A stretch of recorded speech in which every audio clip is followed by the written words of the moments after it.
Okay, so we have waited for 5 minutes for people that want to join the class to join. So I guess now we have the moral authority to commence the class. So I welcome you all again to another class on strategic business reporting. And today, we're going to end financial instruments, and we're going to end it with impairment of financial assets. You have learned a lot around what a financial instrument is. We have introduced you to financial assets, financial liability, and equity instruments using both IFRS 9 and IAS 32. IAS 32 has really helped us in presenting financial instruments into either equity instruments or debt instruments. We looked at a series of examples, and I gave you some assignment also to be able to identify whether an issue is a debt instrument or an equity instrument. Last week, we looked at recognition, derecognition, and even measurement of financial instruments. We looked at all the dynamics. We have also looked at compound financial instruments. All of those areas we have looked at are highly examinable for your exams. Now, today, and I can remember I gave you some assignments where we stopped last week. I asked you to go and solve questions. If you had sent it to me, I believe I should send you the solution. If I don't send you the solution, you have to remind me so that you can be able to have the solution to correct your mistakes. Now, to end this topic, we are going to be looking at another exciting subtopic under financial instruments. This is also be guided by IFRS 9. IFRS 9 is also the standard that guides impairment of financial assets. Then the first thing we need to establish is what is the objective of this impairment of financial assets? See, the core objective, everything I want to teach you and that you have to know under this subtopic, impairment of financial assets, is that we basically want to recognize what we call expected credit losses. Is here on financial assets. So the objective is to recognize expected credit loss on all financial assets. That's the objective of what I want to teach you today. That goes to show that the core of what I want to teach you today is basically how to determine expected credit losses, ECL. As soon as you're able to determine this, then I believe we will be done with this subtopic. Now, before I move into the core of this expected credit loss, I will need to quickly bring your attention to the scope of the financial assets we want to cover here. So don't forget that financial assets comprises cash, equity instrument of another entity, and a contractual right to receive cash. The financial asset I want to talk about here is not cash. Cash does not impair. Is not equity instrument. That neither does not impair. The one I want to look at is the one of contractual right to receive cash. That has to do with when you lend people money, where you have contractual right to receive cash. And if you remember those ones, there are three classifications of those ones, if you remember. I said there is the one that is financial assets at amortized costs. There is the one at financial assets at fair value to profit or loss. That one is not covered yet. Fair value to other comprehensive income. And there is a third one, financial asset at fair value to POL. So financial assets at fair value to POL is not covered. In fact, it is not impaired because it's fair value to POL. It has already captured whatever impairment you wanted to capture because any changes in those fair value goes to P&L. So it's not really within our scope yet for impairment. So the financial assets we are looking at here are financial assets that are classified and measured at amortized costs, and also financial assets that are classified and measured at fair value to other comprehensive income. And there are also other financial assets like lease receivables, which I will still teach you very soon, and also contract asset as well. Those also, and even trade receivables. These ones actually can be impaired. So it's possible the examiner can ask you this. And you need to be very awake to the fact that financial assets at fair value to profit or loss are not covered within the scope of impairment of financial assets because we don't see them as impaired to a large extent because they already captured whatever movement to P&L already. It has already actually captured it, which is what impairment wants to do. It wants to look at losses in value or cash flow and be able to recognize such losses to profit or loss, which the financial asset at fair value to profit or loss already do. So it's outside the scope here. Okay, so these are the financial assets we want to consider.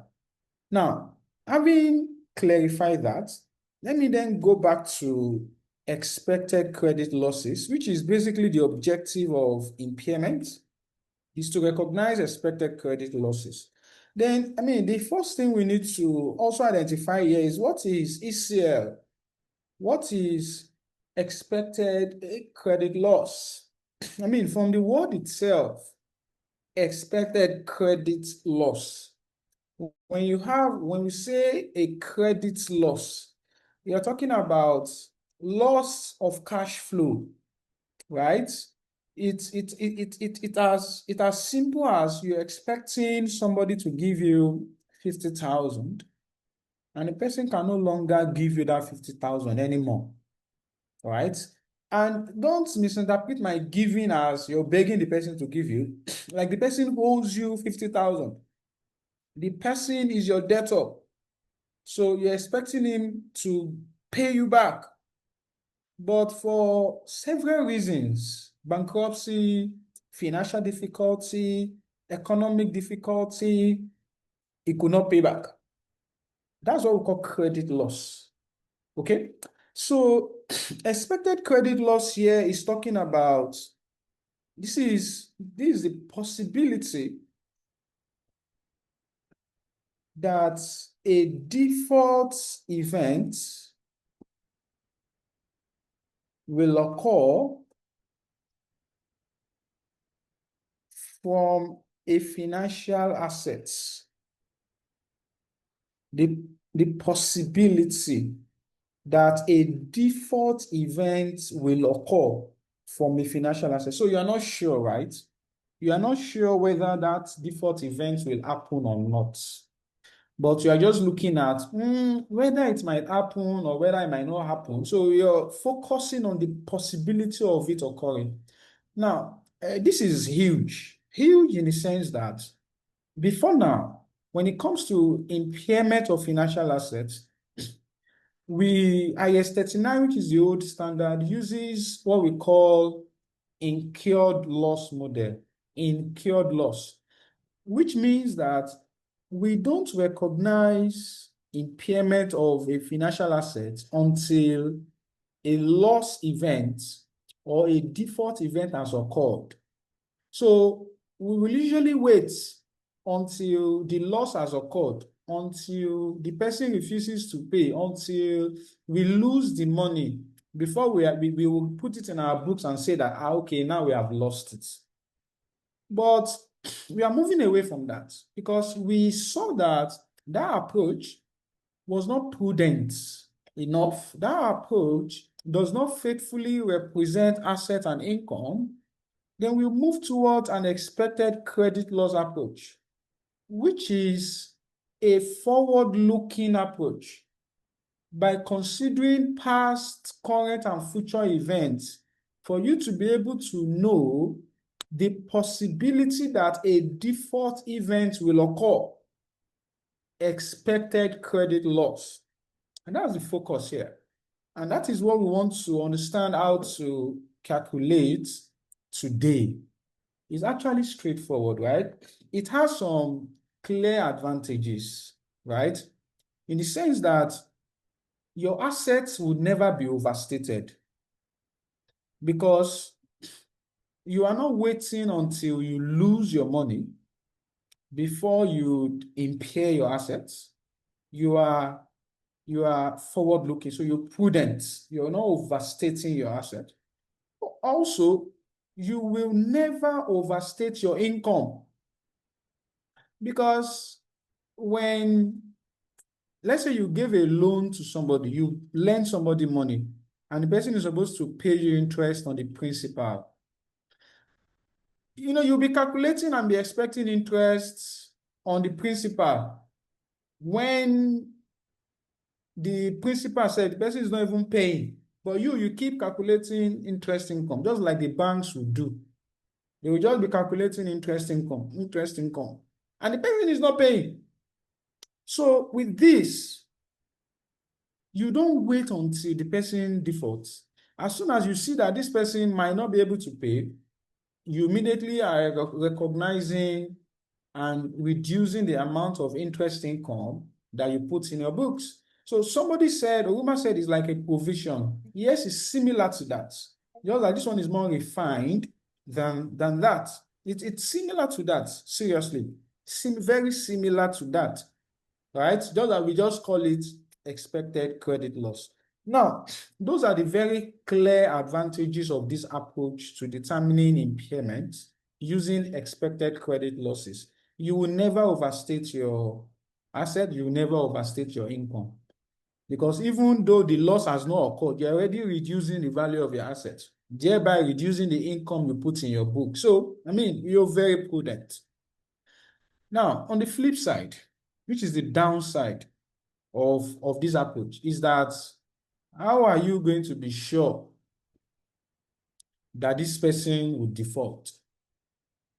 How can you see into the future to know that this person will default? So that means you're going to be making huge estimates because it's not like they have defaulted. You are just looking at the possibility that a default event will occur. That's the downside. The downside in the sense that we'll be making a lot of estimates for us to determine how much impairment we are going to recognize in our books. Okay, now that is ECL by introduction. Now, how do you then recognize it? How do you calculate it? How do you measure it? Now, I will start with recognition of ECL in the books. So I will not be writing expected credit loss. I will just shorten it to ECL. How do you recognize ECL? To recognize ECL, there are two levels. There are two types of it we need to look at. Number one, we need to identify a 12-month ECL. Number two, we need to also identify a lifetime ECL. So to recognize ECL is either you are recognizing a 12-month ECL or a lifetime ECL. A 12-month ECL looks at the possibility of a default event,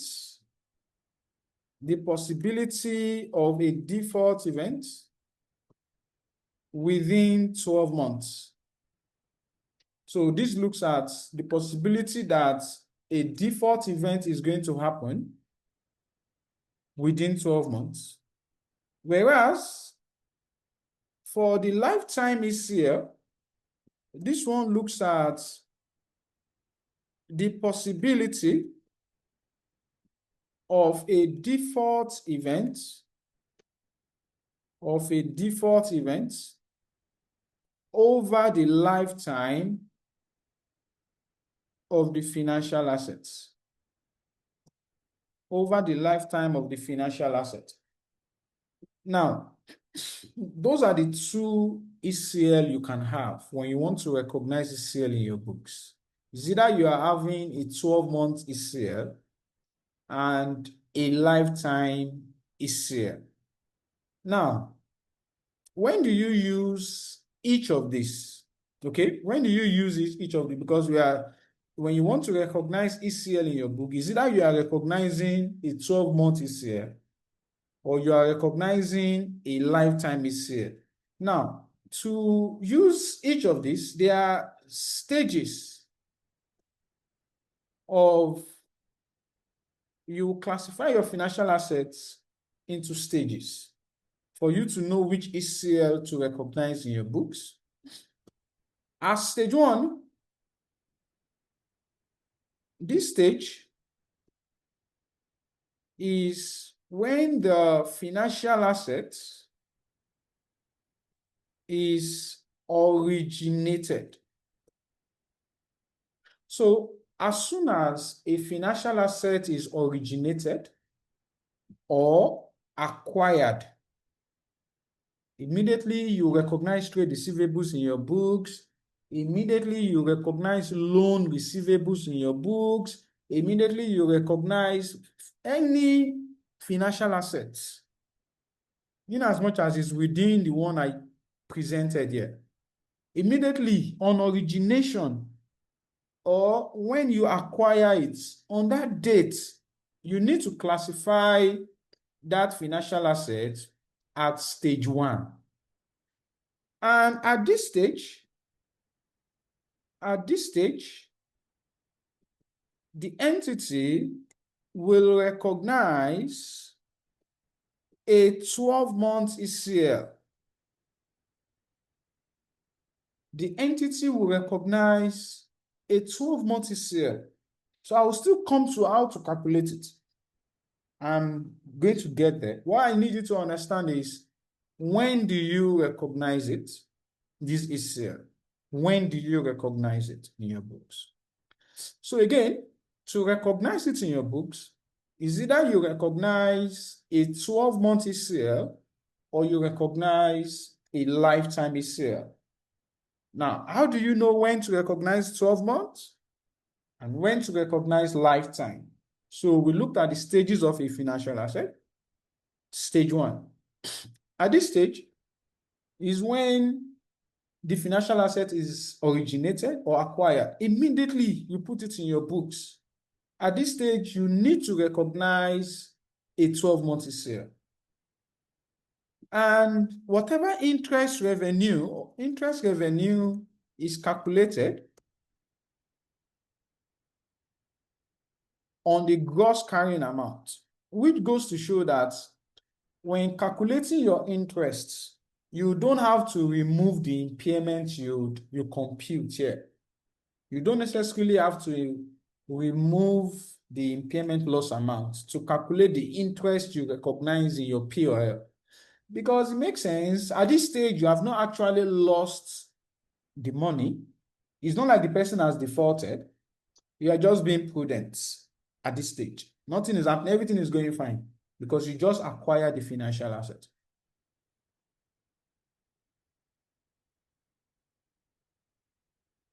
Stage two, this is usually, let me say, this stage is usually the year end. This stage is usually, instead of the year, let me say the reporting dates. That's a more refined way of saying year end. The reporting date of the entity.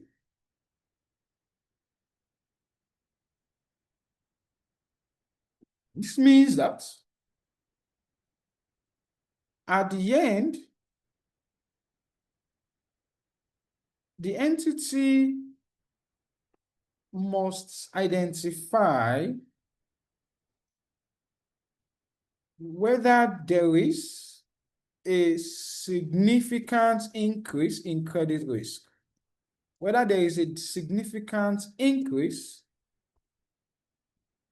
in credit risk. So at the end, stage two is usually at the end.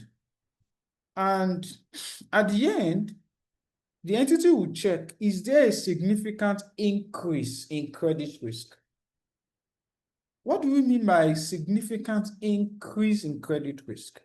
It means that whether the entity is in an economy where there is difficulty in that economy, like high inflation rates, like social unrest, like political unrest, and a lot of other economic and political factors that can affect business survival and existence.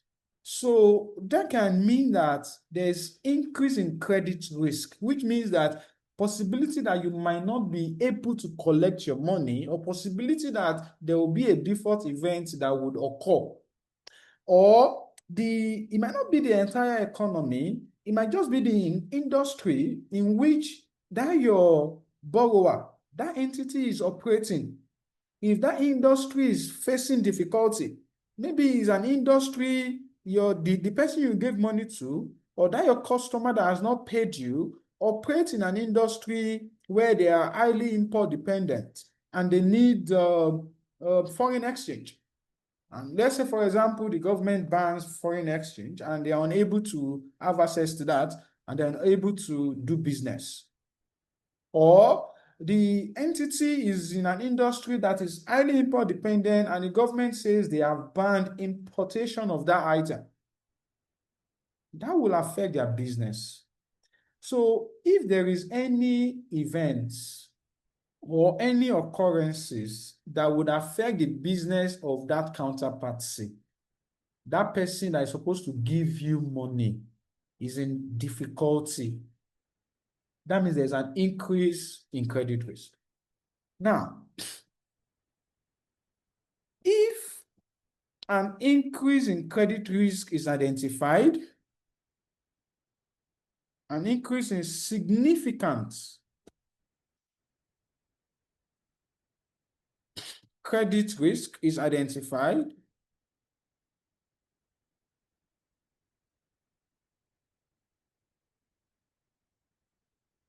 the entity must recognize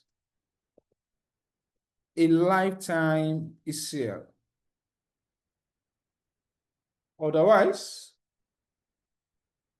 it should continue to recognize a 12-month ECL, and therefore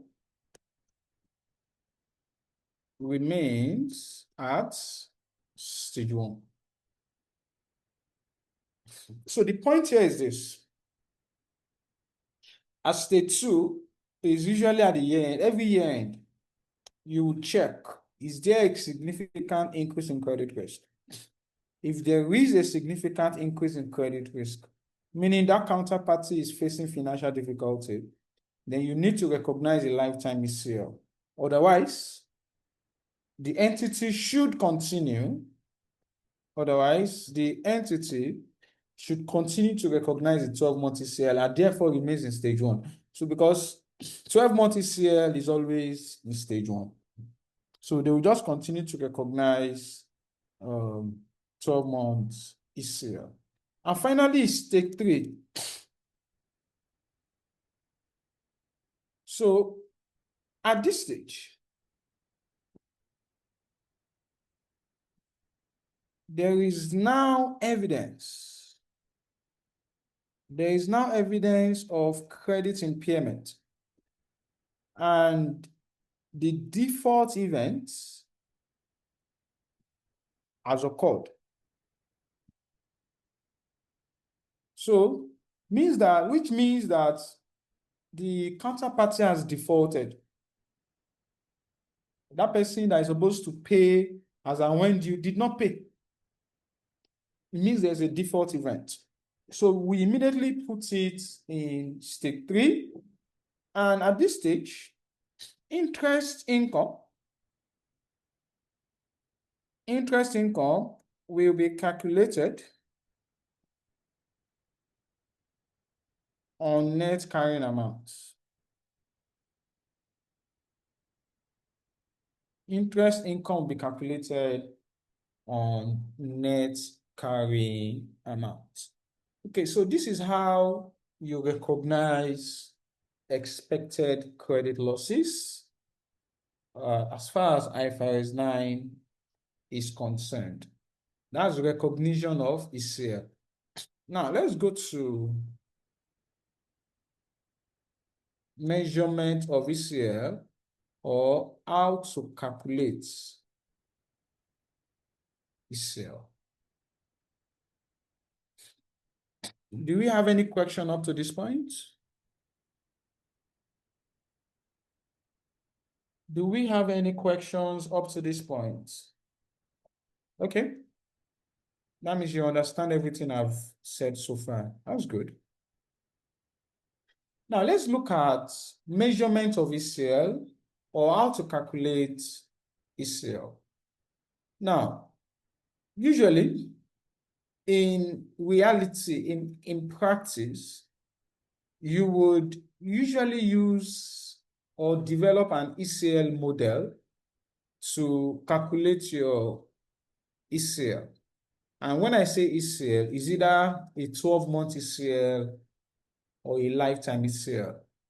And this is that ECL model. This is how it looked like. We have PD multiplied by LGD multiplied by EAD. PD is the probability of default. The LGD is loss given defaults, and EAD is exposure at defaults. Don't mind all the clinical PD, whatever it is. It's very, very straightforward to determine. And the good thing is that if you are working as an accountant in your businesses, or for your exams is just the same thing. It's highly practical. So when you want to determine ECL, this is how you calculate that ECL. You will need to estimate probability of defaults. And again, estimate. So meaning there is no scientific calculation for this. It's just an estimate. Okay. Like for trade receivables now, if you have a customer that you have been selling to, where there could be a scientific calculation for this, because you could look at your historical transaction with that customer and look at, has he ever defaulted? Like, you could do an average default rate that since you have been selling to that customer, has there ever been a time that he's supposed to pay on the 5th and he did not pay on the 5th? If that has not occurred, that means probability of defaults can be 0. It can be 0. And as soon as this is 0, that means your ECL allowance is 0. Or if the guy has defaulted before, that means your PD could be 2%. It could be 5%. Is estimates depending on your knowledge of that counterparty. That's probability of defaults. Now, this probability of default now, it could either be 12 months PD, probability of default. That is, if what you want to calculate is a 12-month ECL, meaning the customer is still in stage 1 or the financial asset is still in stage 1. So that means your probability of defaults, you will just look at the possibility of a default event happening within 1 year. Without stressing yourself, meaning you're expected to use a very small rate. A very small rate. It could be 5%, it could be 10%, but it is based on estimate.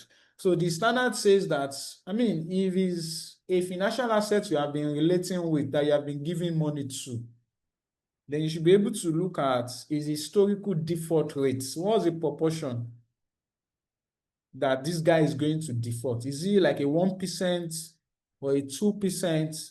That should guide your estimation of PD. In the exam, of course, they will give you that, okay, this guy is PD is 10%, probability of default is 5. They will give you in the exam, right? But in real life, nobody's going to hand it over to you. So 12-month PD, or we could have lifetime PD, possibility of default. That's where the guy is in, where the financial asset is in stage 2 or stage 3. Because stage 2, stage 3, you're making a lifetime ECL. Okay, I'm not sure I wrote this down for you, that that the entity will recognize a lifetime ECL.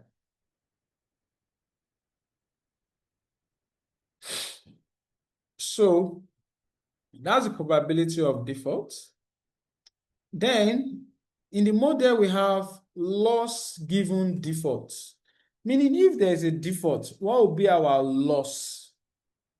So let's say we have a loan receivables of, let's say, 2 million, and you collected a collateral. Let's say you have the collateral of, let's say, 300K.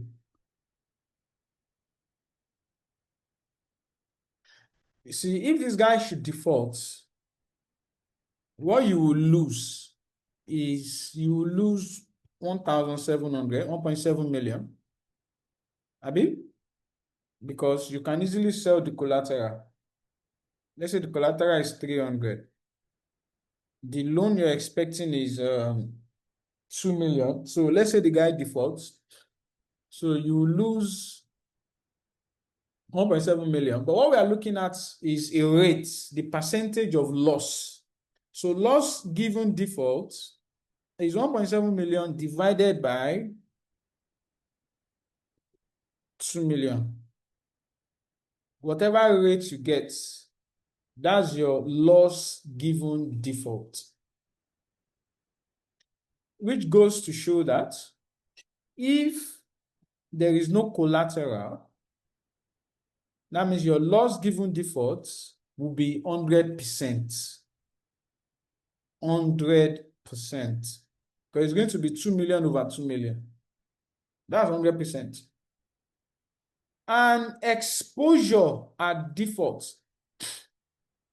Exposure of default is that the principal and interest amount that you will lose, the principal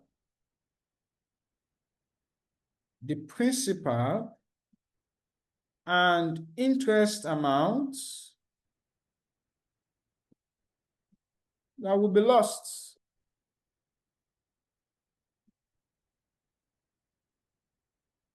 on the occurrence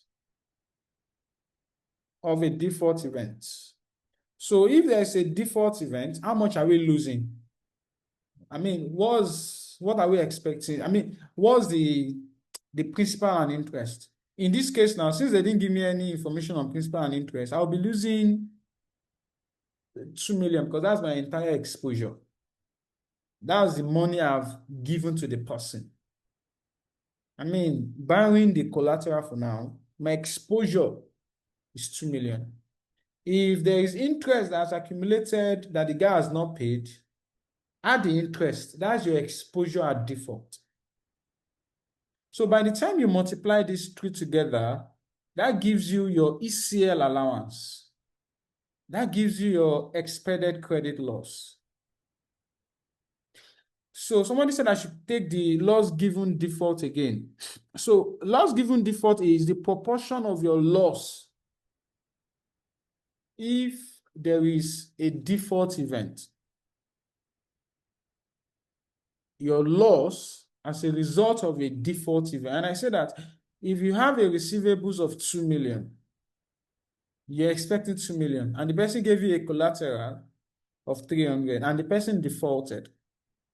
So your loss given default is the amount you will actually lose, which is 2 million minus the collateral of 300,000, which brings it to 1.7 million, your loss, all upon your total exposure, all upon the total loan or financial asset value, which is 2 million.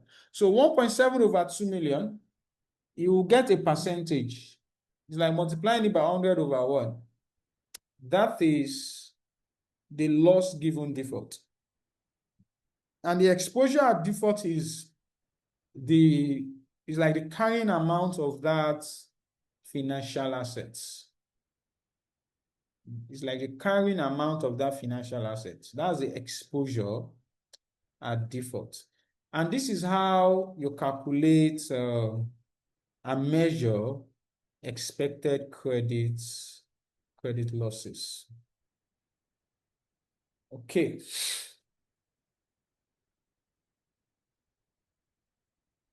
Now, let me show you some scenarios just to avoid, let me show you these 4 scenarios, then we'll start solving questions. So, number 1, please pay attention to this. Let's say you gave somebody a loan, okay? You gave somebody a loan, so the person is owing you money. You have a financial asset, like a bank that gave 1 million loan to somebody, to company X, and there is security of 300,000. Okay.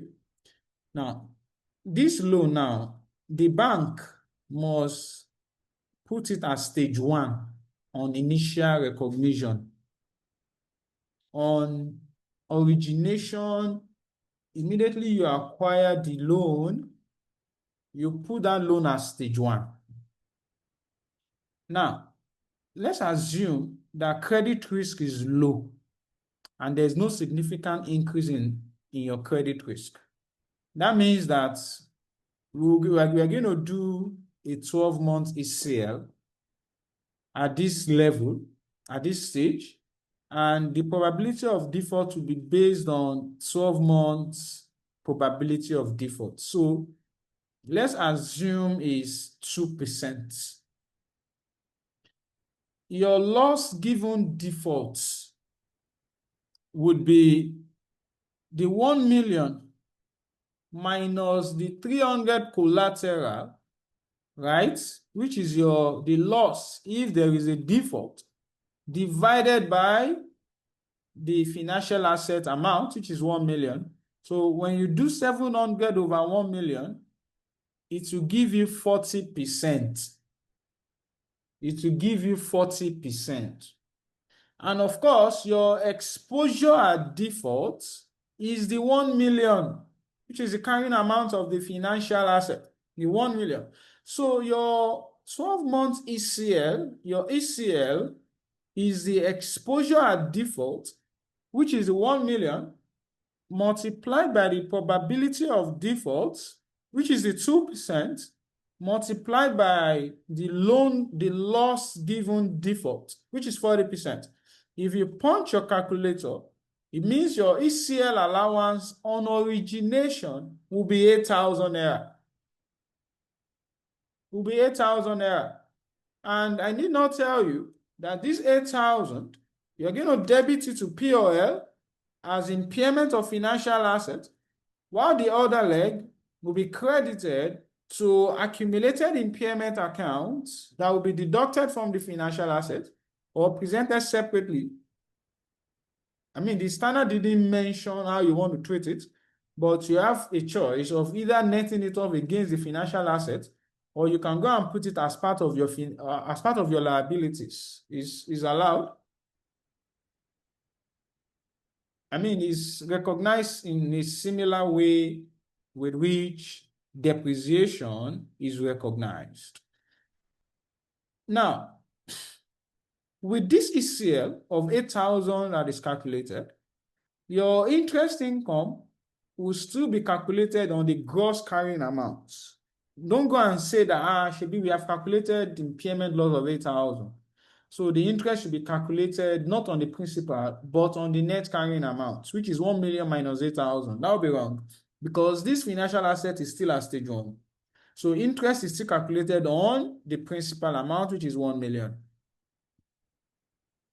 I'm just painting a picture for you to understand what we are talking about. Now, let's say there was a trigger for stage 2, and this company will give money to. He missed payment. He misses 2 payments, and his credit rating was downgraded. It means that there's a significant increase in credit risk here.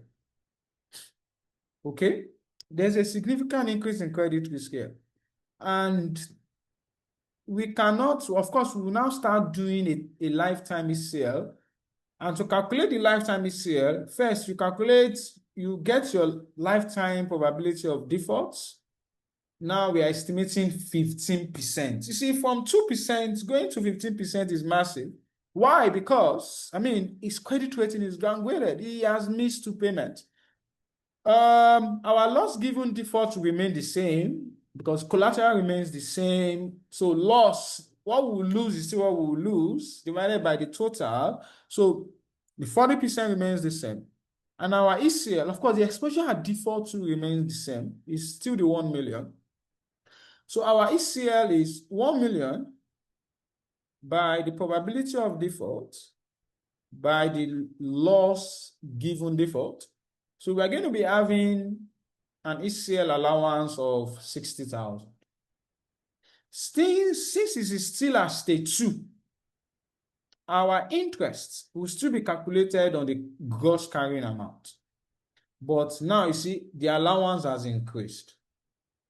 The allowance has increased. So that means that we will still debit P&L and credit accumulated impairment loss. But you know that this is, it will now be credited and debited with the increase, not with this 60,000, but with 52,000. The increase between these 8,000 and 60,000.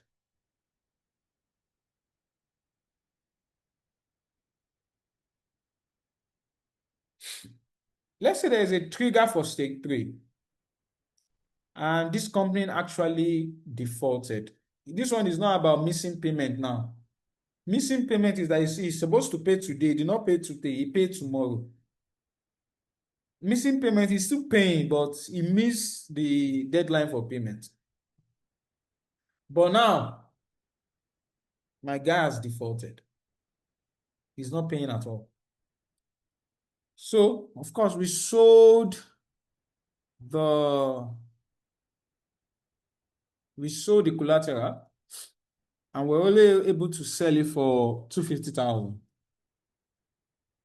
So how do you calculate our ECL? Reality has set in now.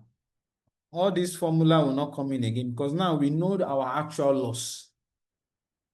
Out of the loan of 1 million, we're able to recover 250. So our actual loss is now 750. So our ECL allowance is 750,000. We are going all in 750,000. And the interest income will be calculated on the net carrying amount, on the net, which is 1 million minus 750, which is 1 million minus the loss. So this is the net carrying amount of 250. It is on that we'll calculate our interest on. And this is what I've been explaining to you. This is how it works. Okay, on origination, you're already recognizing ECL immediately, which is a 12-month ECL. If there is a significant increase in credit risk, you put them in stage 2, and you're doing a lifetime ECL. And if they default, you're putting them in stage 3, of course, a lifetime ECL. But at that point, you should know your actual loss that you're going to recognize. Any questions?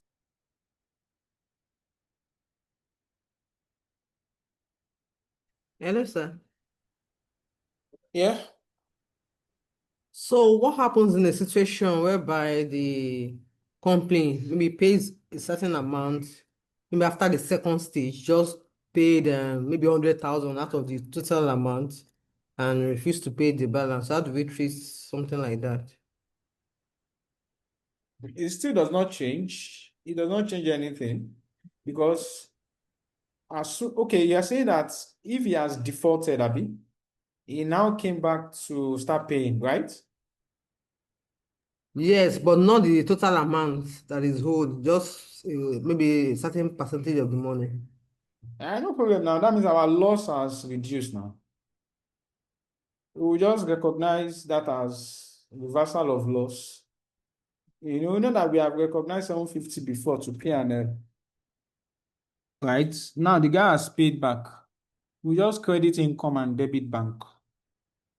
It's just like a reversal of impairment.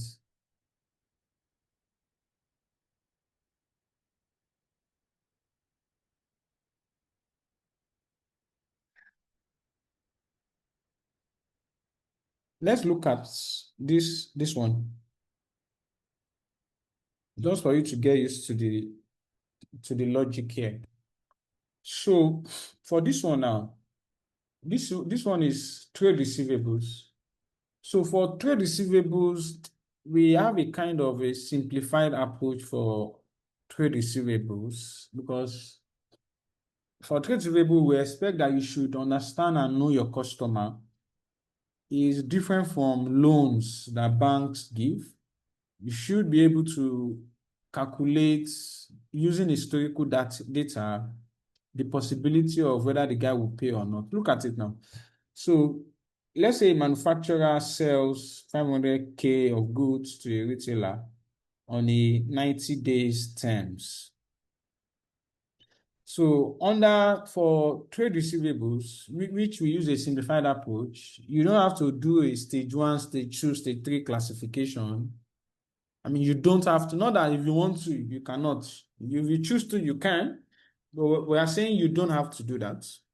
So you can just do a one-off, a lifetime ECL, okay, which you are going to recognize from inception, from recognition. So you can get a PD of 3%. Let's assume its default rate is 3%, assuming. So, and assuming loss given defaults is 50%. So your ACL is simply 500,000, which is the exposure at default, times the probability of default, times the loss given default. So you will be making a 7,500 allowance. So let's assume the retailer, the customer files for bankruptcy. I mean, you know what bankruptcy means. He is in debt. He does not have money to settle. That means your actual loss is 500K. That means the ECL is 500K. You increase it, that means you lose your entire money. So just like Omomi asked the other time, if the guy now comes and pay, fine, we credit P&L as a reversal of or recovery of debt, something like that.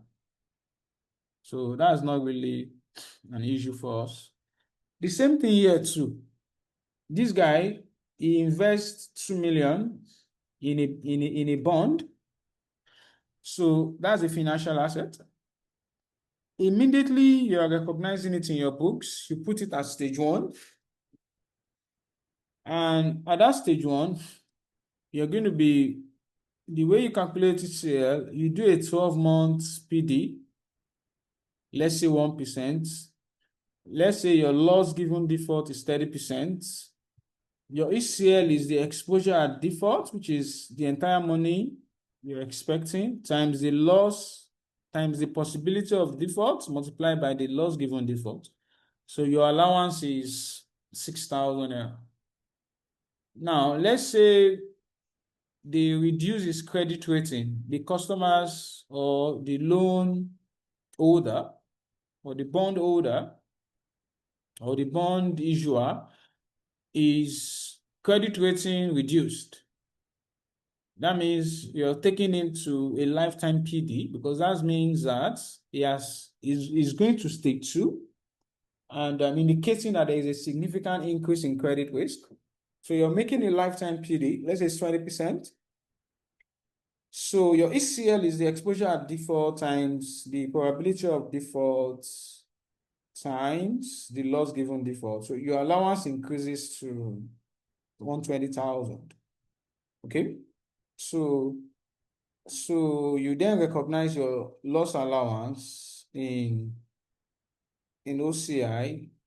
I mean, if the debt security is classified at fair value through OCI, then any impairment loss goes to OCI in that case. And the same thing for this one too. So let me not just bore you with all of those details. Now let's solve some other questions. So I need somebody to read this one for us. The people that read, can you please read this question 2.1 for us? Let's solve it.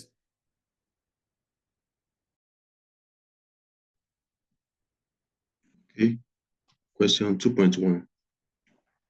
Barley Company has a portfolio of 50,000 naira financial assets, debt instruments that have 2 years to maturity and are correctly accounted for at amortized cost.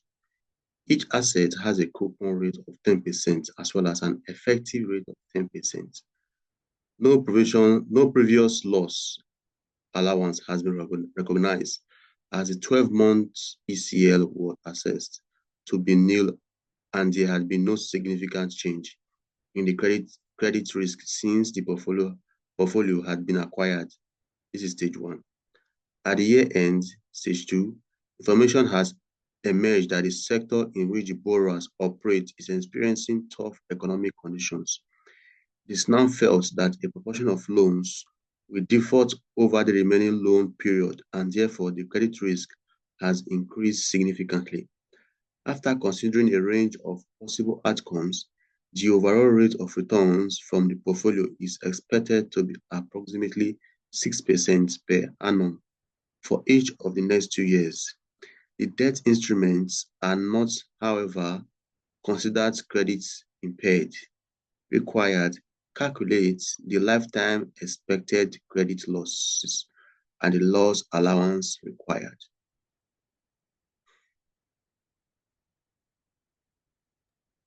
Okay, thank you. So the question required us to calculate the lifetime ECL or the lifetime credit losses and the loss allowance required. So the lifetime ECL and loss allowance required. So what's happening here? If you look at the first paragraph, this company has a financial asset of 50,000. Duration is 2 years. And interest rate is 10%, effective interest rate is 10%. Fine. Now, they have never made a loss allowance because the 12-month ECL they calculated was 0, meaning their probability of default was 0. So they believe they will pay back. And there has not been significant increase in credit risk. So, which is stage one. Now, at the end of the year, which stage two, they now look at it. They saw that this company is facing tough economic condition.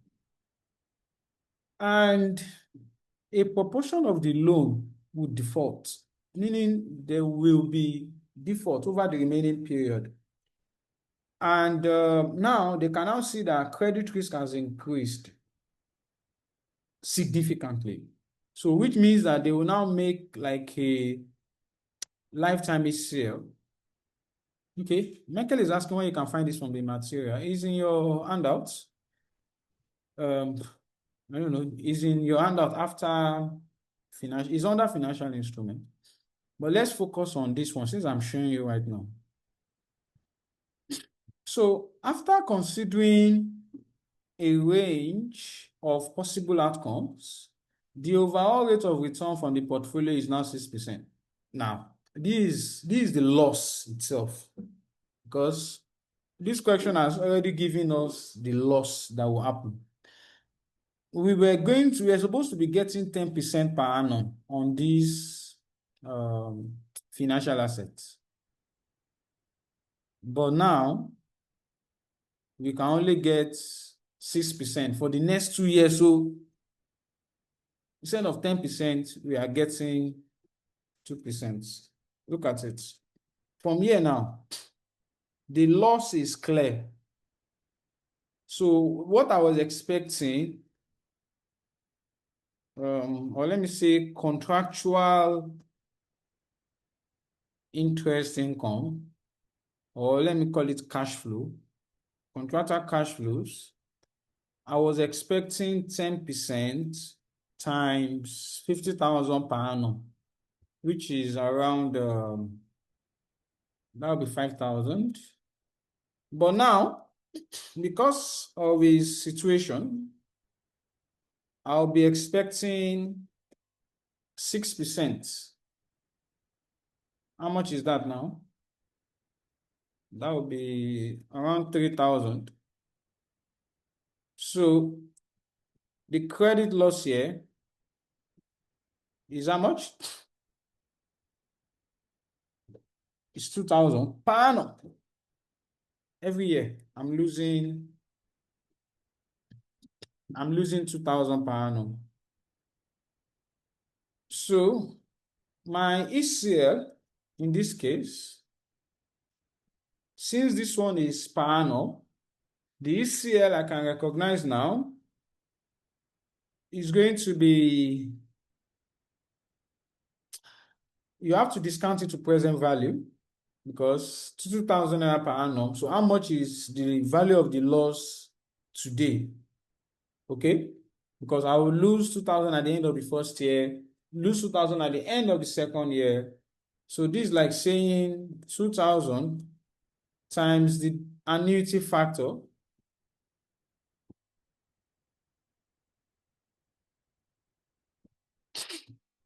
Discount it to present values. And how do you get annuity factor?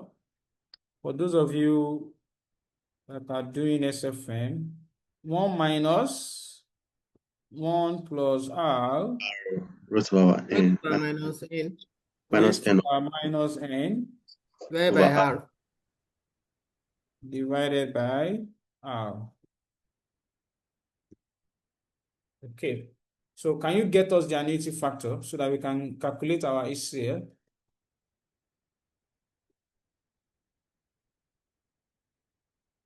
So let's say R is going to be 10% because that's the effective interest rate. And N is going to be 2 years. N is going to be 2 years. So what will be my annuity factor? You're not sure? Sorry, is n 2? Yes, the N is 2.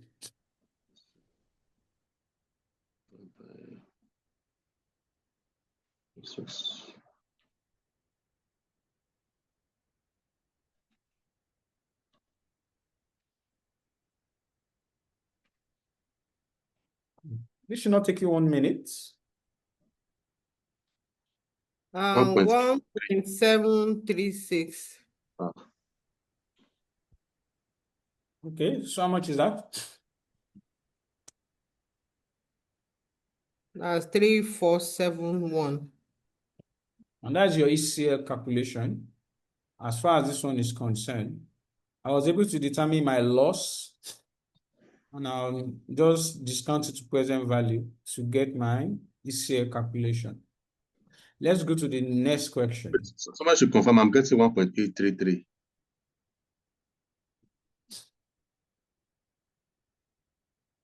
R is 6%, N is 2. No, R is not 6% though, it's 10%. That's the effective interest rate. Okay. Yeah, you use the effective interest rate of 10% to do your discounting. Okay, can we read? Remember that I'm going to share this working notes with you, so you're safe. Can we read 2.2, please? Okay, let me read. Thank you. Accept Bank operates in Nigeria, a region in which agriculture is a significant industry. The bank provides personal loans and mortgages in the region. The average loan to value ratio for all its mortgage loans is 75%. All loan applicants are required to provide information regarding the industry in which they are employed. If the application is for a mortgage, the customer must provide the postcode of the property, which is to serve as the collateral for the mortgage loan. Accept Bank applies the expected credit loss impairment model in IFRS 9 financial instruments. The bank tracks the probability of customer default by reference to overdue status records. In addition, it is required to consider forward-looking information as far as the information is available.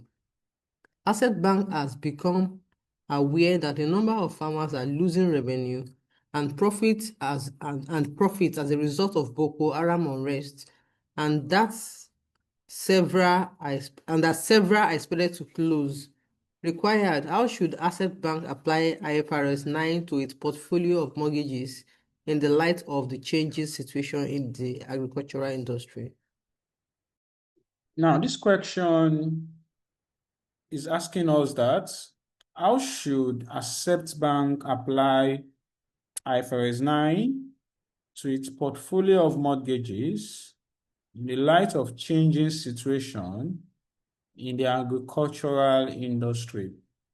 Now, knowing fully well that Accept Bank operates in Nigeria and they usually give personal loans, and mortgage loans. And the average loan to value ratio for its mortgages is 75%, which is fair enough which goes to show that the value of those mortgage to the loan they give is 75%, which goes to show that if they give 100 naira, that means the value of the mortgage, the value of the loan, the value of the mortgage or the property is like 75 naira. So loan to value ratio, if they give 100 naira, right, and the value of the loan, the value of the mortgage is 75 naira. So that's what am I saying? If they give a loan of let's say 100 naira, or for simplicity, in this case, let's say 75 naira, that means the mortgage value would be 100 naira, right? So loan to value ratio here is 75%, which is okay. It's like loan over the mortgage value, right? Which is very good, because they are sure that they are definitely going to get their money back, since the underlying assets they are giving the loan to is 100 naira, and they are giving a loan of 75 naira. So loan to value ratio is nice. So in as much as it is not above 80%, anything 80% and below in the financial industry is okay. 80% below, right? If you are giving a loan of 19 naira and the mortgage is 100, even though it's okay, but it's bad. Because who says you'll be able to sell that property for 100 naira if there's a default? So I'm just trying to explain this loan to value ratio. 75%, which is okay. And so all loan applicants are required to provide information regarding the industry they are employed. So they give the bank all their biodata. That's what this one is talking about. So they say the bank applies ECL to his loans. So they track probability of default, like what I taught you, PD, by reference to overdue status. In addition, it's required to consider forward-looking information. So you have told us that Asset Bank has become aware that a number of farmers are losing revenue and profits as a result of Boko Haram unrest, and several are expected to close. Now, in this case now, so you see, this bank, Asset Bank, should apply IFRS 9 impairment model by recognizing a 12-month ECL at origination or recognition of the financial asset,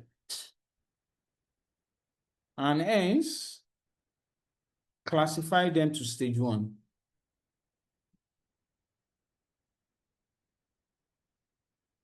Now, from the information given, farmers are losing revenue, which shows that there is a significant increase in what? In credit risk. So the entity or the bank,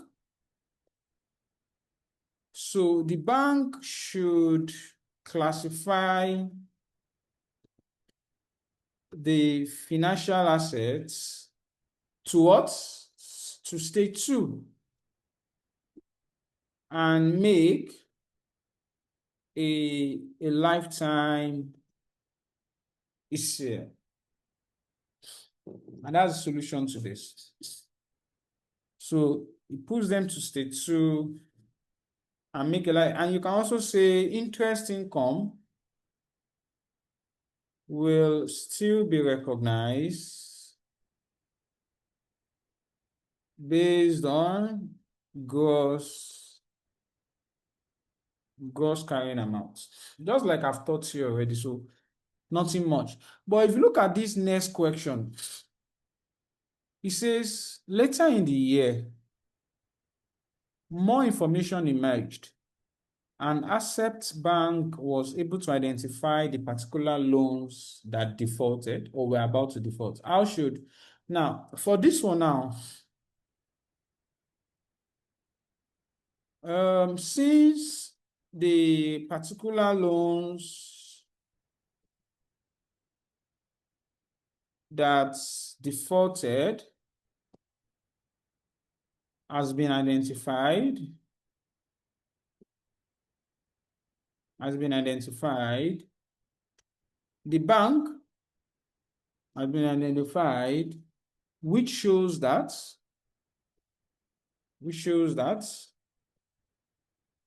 there is now evidence of credit impairment. There is now evidence of credit impairment. So the bank should classify the financial asset to stick 3 and make a lifetime ECL. Interest income should now be calculated based on net carrying amounts. Interest income should now be calculated based on net carrying amount. Okay, so that's for the continuation of that question. Okay, see, you can see that they're all very simple and straightforward. Now, let's look at the next question here, please. Who is reading for us?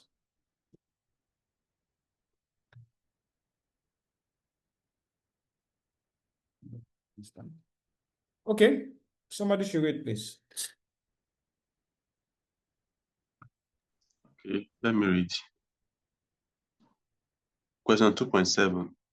On 1st June 2014, Correde PLC sold goods on credit to Gratz PLC for 200,000 naira. Gratz PLC has a credit limit with Correde PLC of 60 days. Correde PLC applies IFRS 9 and uses a predetermined matrix for the calculation of allowances for receivables as follows. And we have the low provisioning. Then Gratz PLC has not paid by 31st July 2014, and so failed to comply with its credit term. And Correde PLC learned that Gratz PLC was having serious cash flow difficulties due to loss of a key customer. The finance controller of Gratz PLC has informed Correde PLC that they will receive payments. Ignore sales tax required. Show the accounting entries on 1st June 2014 and 31st July 2014 to record the above in accordance with the expected credit loss model in IFRS 9. Now, if you look at this particular one, the question requires you to show the accounting entries on 1st of June 2014 and 31st July 2014 to record the above in accordance with ECL model in IFRS 9. So what was happening here? So on 1st June, that was when they sold goods on credits. So, okay, that was on origination. Okay, good. So they sold, so the customer is Gratz. Okay, good. So they gave him a credit limit of 60 days. Now, Korede applies IFRS 9 and uses a predetermined metrics for the calculation of allowances. Okay, so this is how trade receivables work. So instead of doing the probability of default, loss given, and all of that, we use like your experience, your historical rate of defaults around that customer, and be able to know the amount of allowances you should make for each occurrences. And this is an example, okay, that when the loan is not overdue at all, you will still make an expected loss provision of 1%. When it is overdue by 1 to 30 days, you would increase your loss provision to 5%. And it goes on and on like that on an incremental basis. Now, we're not told that this customer did not pay on the 31st of July, and so it fails to comply with its credit term. Remember that the credit limit we gave to this customer is 60 days. And knowing fully well that we sold to him on the 1st of June, that means he did not pay for 60 days because this is 31st of July. So, and we eventually discovered that he's facing financial difficulty. So how do you account for this? Now, the first one, since we are using a simplified approach we usually use simplified approach for trade receivables.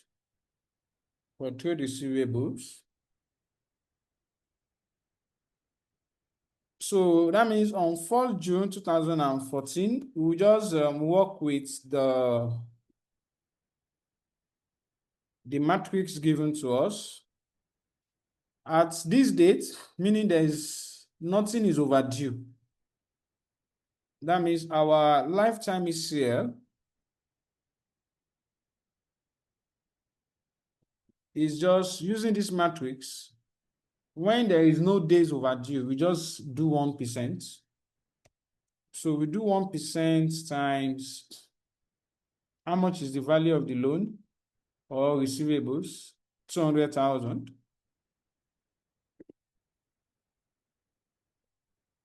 Which gives us 2,000. And with this, you simply debit POL with your impairment loss.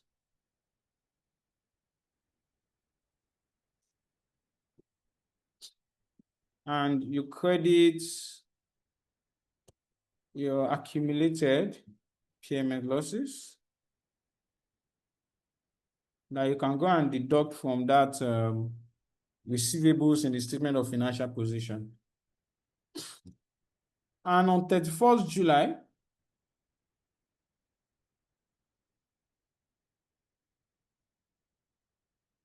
our ECL calculation will be adjusted. Of course, it's still a lifetime ECL. But now, this guy is now, a lot of people will fail this because they will think he's 60 days or 61 days overdue. Whereas the guy is just 1 day overdue. A lot of people will fail this because they will say that we sold to him 1st of June. He didn't pay on 31st. That's 61 days overdue. Whereas we gave him a credit limit of 60 days. So he has a grace of 60 days. So if he does then not pay within 60 days, any day after that date, then that's overdue. So it's 60 days if it's starting from 1st of June, will end in 30th of July. So as at 1st of July, 31st of July, that's 1 day overdue. So this guy is 1 day overdue. Let me put it there. 1 day overdue. So we use 5%. So size 5% of 200,000. And that's 10,000.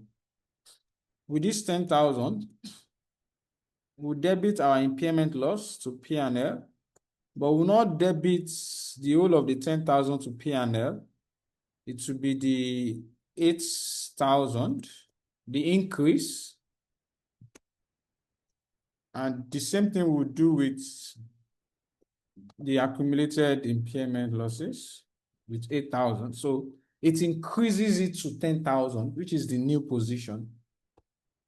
And that's the solution to this question.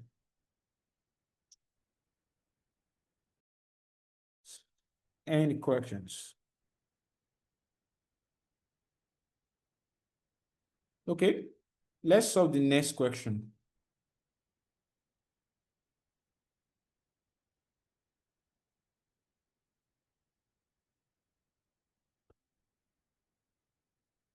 Who is reading for us, please?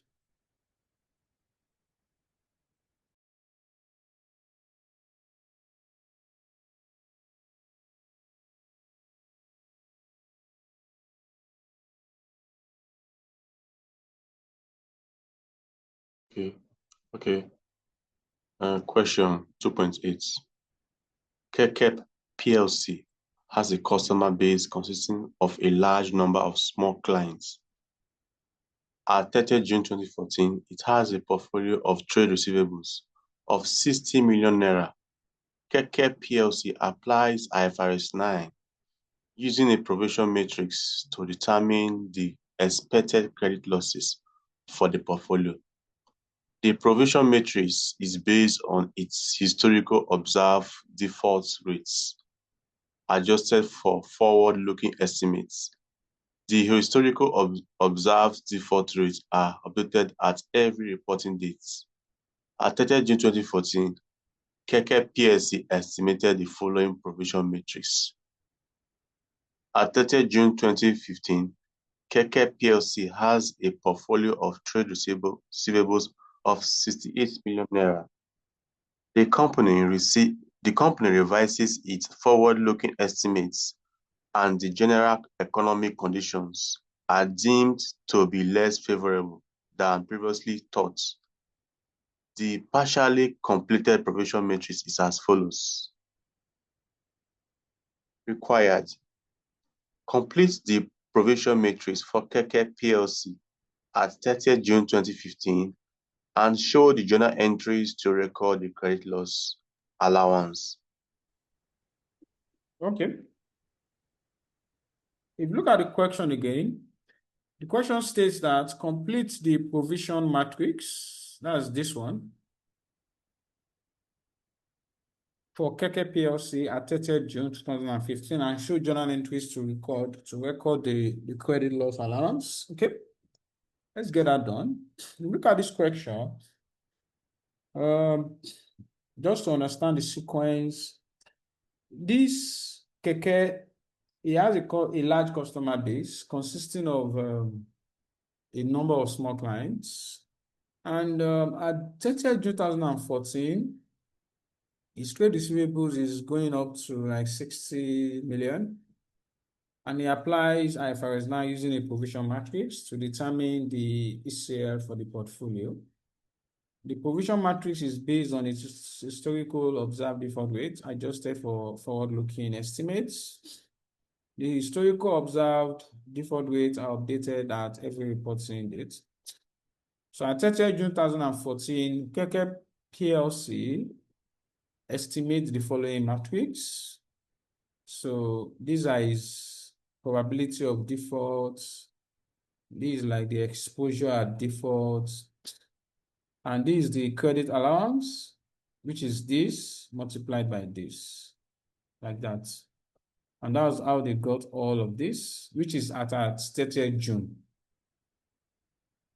Now, at the end of the next year, which is the second year, his receivables has increased to 68 million.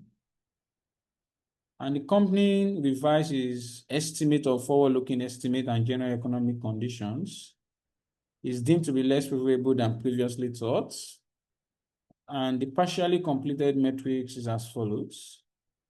So they did the probability of default and the exposures at default, but we're not given the credit loss allowance, and that's what they ask us to calculate. This is a very simple question. So the credit loss allowance here will simply be, first, for the current, it will be 0.5% times 32,000, which is this multiplied by this. Okay, so let me put this here since it's there in the question.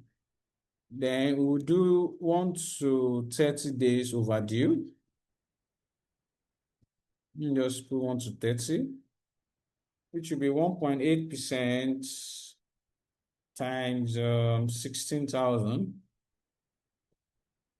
Then the 31 to 60 days, that's 3.8% times 10,000. Then the 61 to 90 days, that's 7% times 7,000.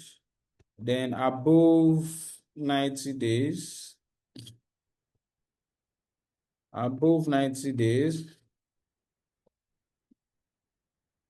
that's 11% times 3,000. So can you give me the figures, please?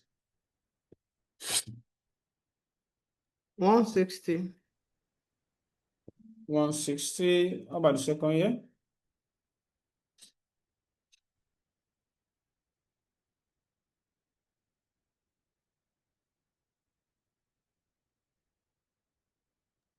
$288. How about the third year?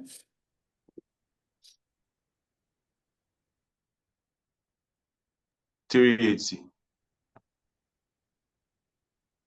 Okay. The next. $490. The next. $330. Okay. So how much is our allowance, total allowance?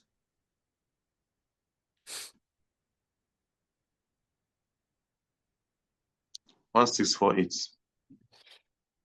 $1,648. Thank you. Now, the question was asking for journal entries. So you simply debit impairment loss to your profit or loss, and you credit accumulated impairment losses. Now, if you credit it with just 1,648, you are wrong, because 1,648 is not the balance. Don't forget that there was an opening balance of 1,160. So there's an increase. So it should be minus 1,160. So what would that difference give us?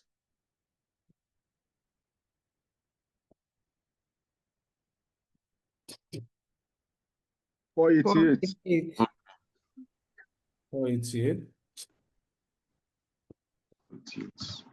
488. That's the solution. Very simple. Okay, let's look at another question. Excuse me, sir. Yes, a moment. Yeah, please, I'm confused as to why we subtracted that. Because if we have a balance coming and there's an additional loss, I'm not supposed to add this together. You know that this 68 million is not like an additional receivable. It's like our receivable position is now, assets, you carry asset forward and all of that. Oh, okay, yeah. So this 1,160 is like they will have carried it forward. So since our receivable has increased from 60 to 68, it's like our allowance has increased from 1,160 to 1,648. 1,648. Okay, Yes. thank you. Let's solve this question. Can another person read this one? Okay, Abacon Bank is a microfinance bank The bank, which has recently made the transition to IFRS 9 financial instruments, the bank is working through the classification and measurement provisions under IFRS and have requested your firm to provide some guidance. You are the senior consultant on the engagement, and the following notes were taken during the meeting you have just attended. Meeting note.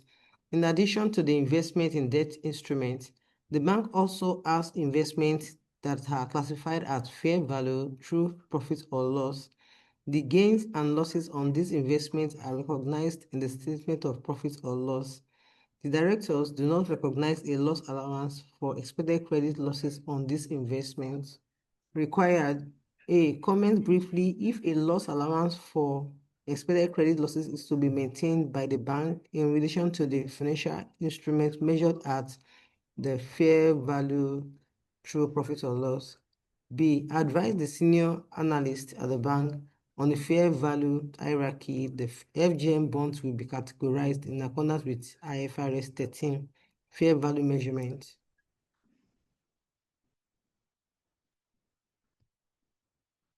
Okay, looking at this question, let me cancel this B first because I've not taught you that. So this question says that you should make a comment briefly if a loss allowance for ECL is to be maintained by the bank in relation to the financial instrument at fair value through P&L. I mean, I know the answer immediately because, which you should also all know. I already taught you that financial asset classified at fair value through P&L, we don't make ECL for that because that's already captured it. I told you right from, that was the first thing I mentioned when I talked about the scope, right? So it's really those that are measured at amortized cost, fair value through OCI, lease receivable, contract assets, and all of that. Fair value through P&L, no. But are you just going to say no and you think you get 7 marks? Of course, no, you won't. So, I mean, to really get your marks, you really need to show some background principles around expected credit losses, expected credit loss, you define it.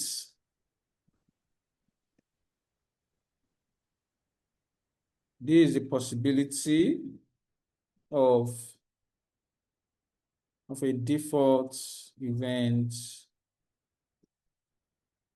occurring on a financial asset. Then you told them about 12 months ECL.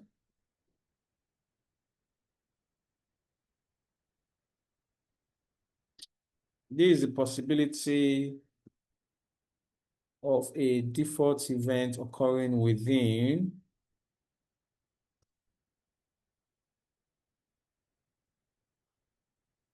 what? 12 months. And the lifetime ECL, which is the possibility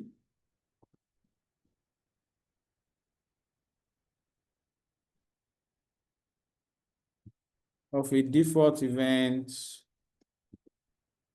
occurring over the lifetime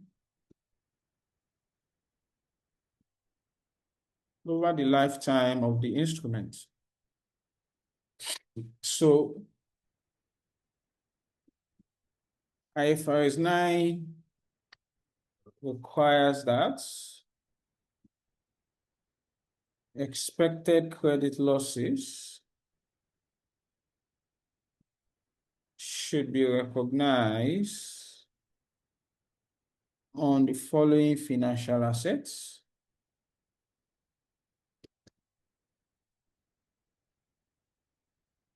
Number one, financial assets at amortized costs. Number two, financial assets at fair value to other comprehensive income. Number 3,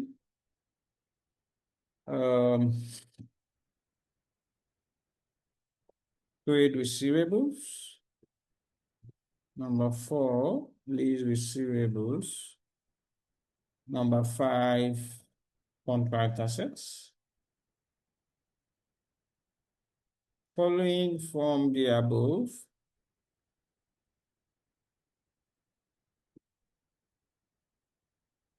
expected credit losses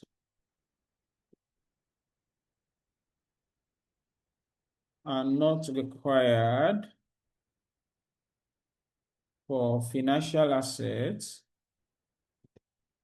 classified at fair value through profits or loss. So that will end you 7 marks, like that. That's how you go about it. Okay, so we are done with this topic.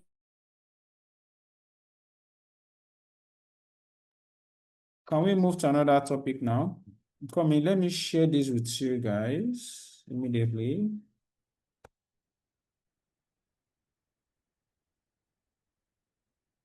Okay, so I've dropped it with you. So let's go to, how many minutes do we have left? We still have a lot of time, so we can do a lot with that little time we have. Let me teach you IFRS 13. Let me close this down.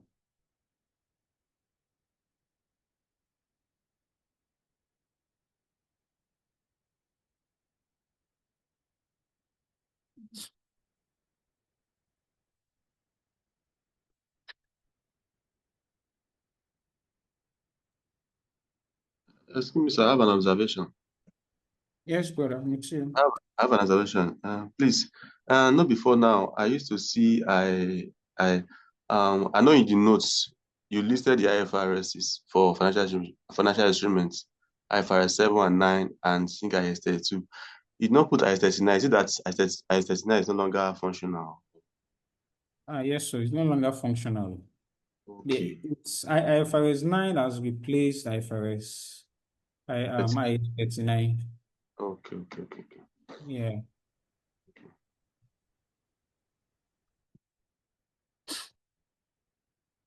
Okay. So can we start?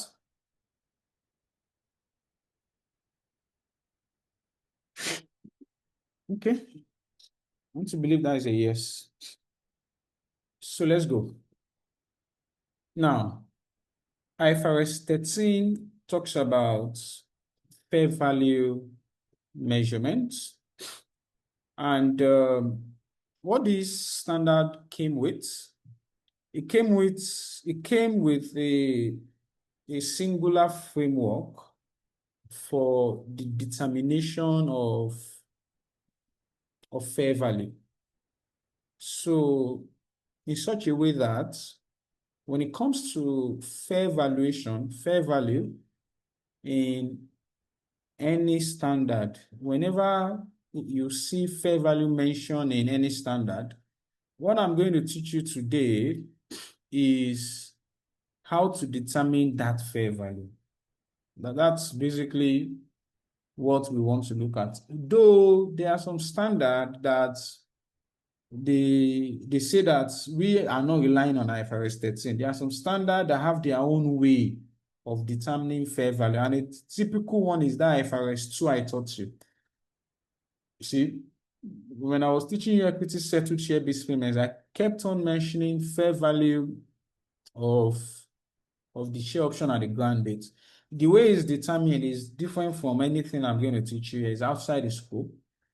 And even net realizable value that we do under inventory is really outside the scope of what we're going to be talking about here. And even under impairment, where we mention net realizable value, value in use, and all of that. So those few standards have really scoped out and say that, oh, we are going to determine fair value using our own way.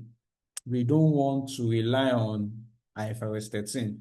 But substantially, most standards, most places, like the financial instrument I just finished teaching you, we kept on hearing fair value through profit or loss, fair value through OCI. I mean, how do you determine that fair value, right? And that's what IFRS 13 really wants to do for us. So that's by introduction. Now, the first thing we need to tackle immediately is definition. Okay, so before I go to the definition, I can see Ufoma is asking something. Can you articulate what you're asking, Ufoma? If you really want me to go back there again. Where I am is noisy. That's why I'm Okay. I don't know. In home condition, is there a way we'll be asked to calculate that expected interest rate before we start to amortize with it? No, nobody will ask. Nobody will ask you to calculate all of that in a reporting exam. Maybe in SFN, in strategic business reporting, they will give everything to you. Our own is accounting, how to recognize and measure, comment, advise. We are not calculating all of those things here. Okay. Now, let's start with the definition of fair value. IFRS 13 defined fair value. It says fair value is the amount that is paid to sell an asset. No, paid by. That is received to sell an asset or paid to transfer a liability in an orderly transaction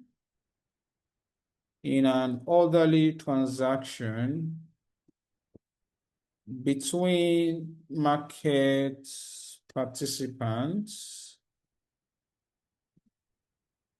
at the measurement date. Okay. So you seriously need to know this definition also, even though the examiner has not really asked you to define this, but it's something you need to be used to and know as a business reporting student. So it says fair value is the amount that is received to sell an asset or paid to transfer a liability in an orderly transaction between market participants at the measurement dates. Now, looking at this definition, there are around, I think, 4 key elements in this definition that helps us determine fair value. 4 key elements in this definition. And the first one is what we call exit price. If you look at this definition from the very first sentence, this one, it says that fair value is the amount that is received to sell an asset or paid to transfer a liability. If you stop there, that signifies exit prices. So when you're looking at an asset or a liability and you want to determine their fair value, so you are going to be looking at fair value from the standpoint of the seller, okay?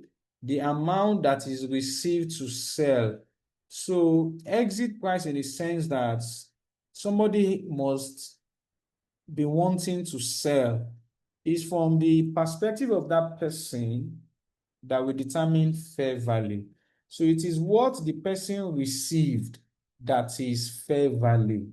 Of course, we know that somebody will have paid that amount, right?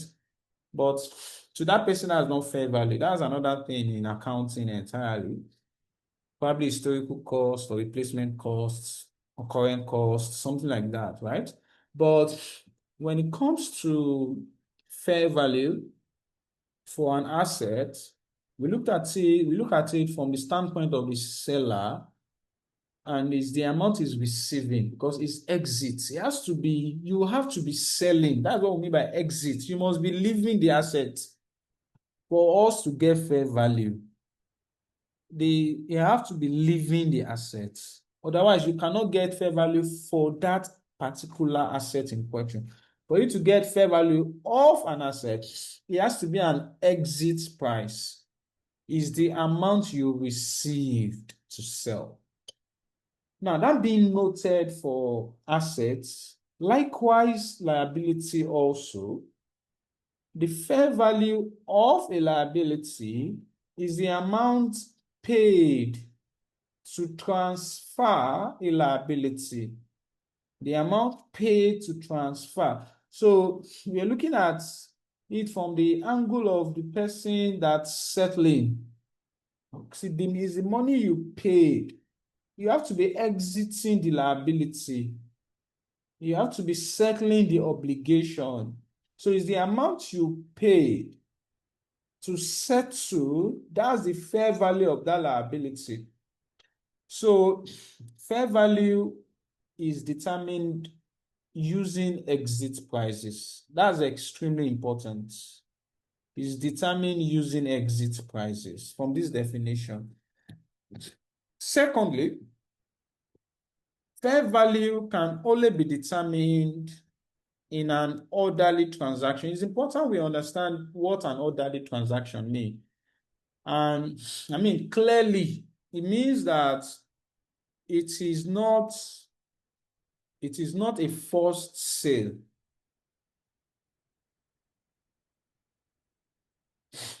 Clearly, an orderly transaction means that it is not a forced sale.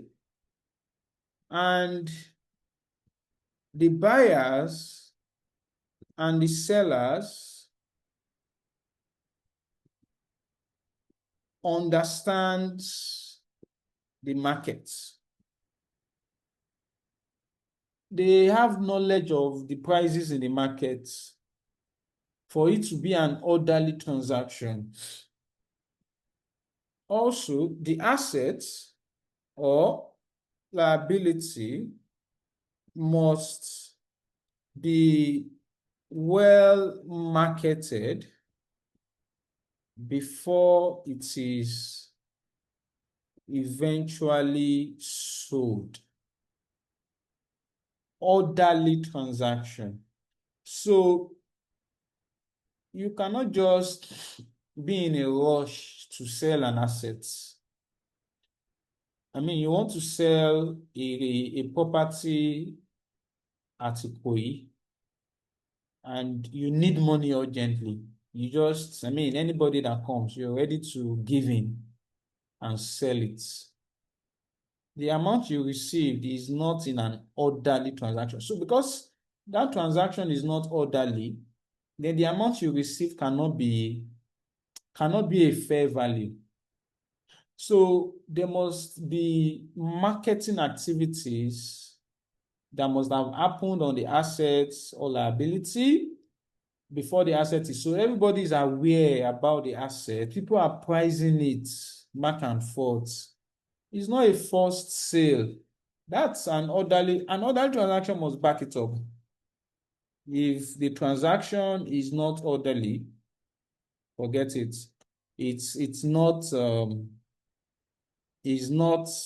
we cannot determine fair value from there. It's not possible. And also,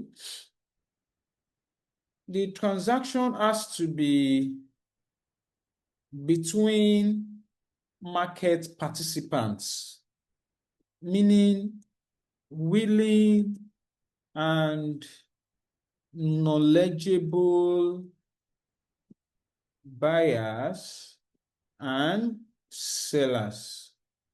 Market participants. I mean, mention the assets. Let's say shares, for example, now. Who are the market participants for shares? If a bank, for example, wants to sell its shares, Who are the market participants? The market participants will be probably a stockbroking firm and maybe an institutional investor or somebody that's very active in that space, right? That's a market participant, not somebody who is not active, like maybe a member of the board of that bank says he wants to buy it. They can sell it to him at any price. He doesn't have knowledge of that ecosystem, of that pricing. He's not a market participant. He's not, or you want to sell a property, a commercial property, and just anybody, those prices that they sell those assets, that they sell these assets here, they are not market participants. You just go and say, I want to buy this asset. They say is $20 million. You say, okay, can I do $15 million? You said, okay. Then they collected $15 million for you. That's not fair value because you are not a market participant. So market participant would be people like a real estate agent, right? Would be people like real estate investors or maybe a mortgage bank that have good knowledge about that asset, about that market. So this goes along, it's very important. Market participants. It has to be between market participants. And very importantly is that when you want to determine fair value,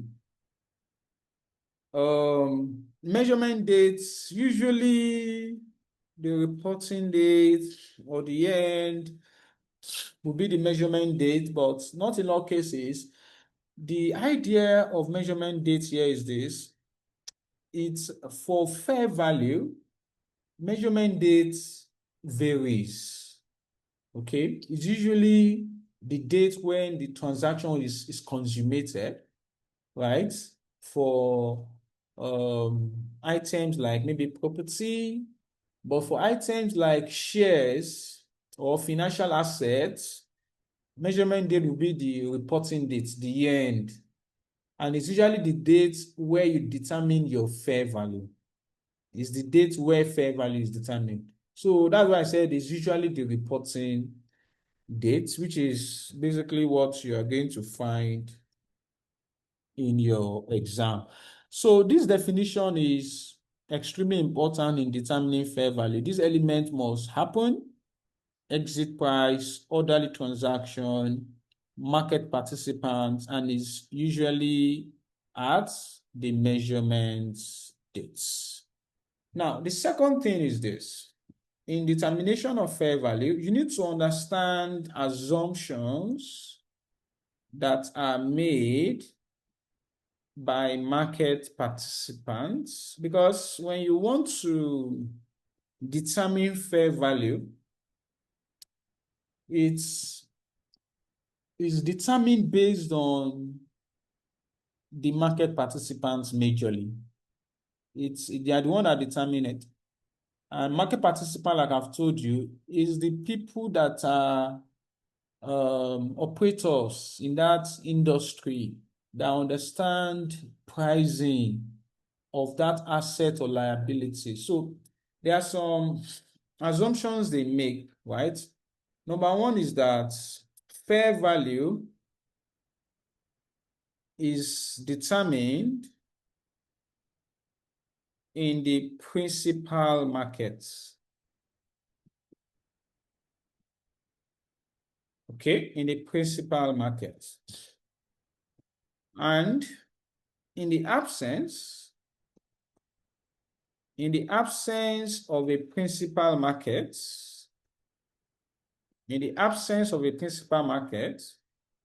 fair value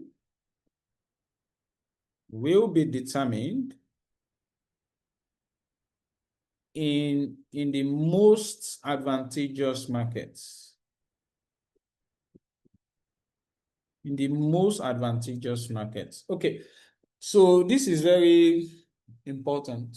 In fact, I can ask you a whole question from here, from this assumption, because it's extremely important. So of course, pricing information is determined in market, right?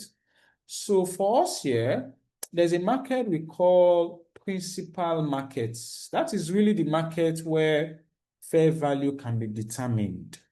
And when we say principal markets, the intention is that we see principal markets, as the market where, let me say, the market that has the highest level of activities, okay, on the assets. It's like that's where people buy and sell that assets. It's just like Computer Village in Lagos State now. Mostly by default, when you want to get laptops, your initial thinking goes there, because for that particular asset, that's like the principal markets, right? And other types of assets as well. Like if you are talking about shares or equity, you'll be talking about the stock market, the Nigerian Stock Exchange in Nigeria. That's the principal market, because that's where the highest level of activities happen on that type of asset, right? So if you're talking about debt instruments, then you're talking about FMDQ. That's where most companies that want to raise using commercial papers, bonds, and all of that, that's the market they go to list. And that's where you can get pricing information on that asset. So principal market is the market that has the highest level of activities on assets. My dear students, that is where you can get fair value. However, you would agree with me that there are a lot of instances where you cannot say that this is the principal market, in the sense that there are many principal markets, that the asset is not just traded in a singular market that you can say that this is the principal market. Like maybe you want to buy cars, for example, now. Cars. Where is the market for cars? I mean, there are a lot of places in Nigeria where you can easily determine that. So we can't say this is the principal market for that. So in that case, then we are going to be talking about the most advantageous markets. Okay. And this is most advantageous market is the market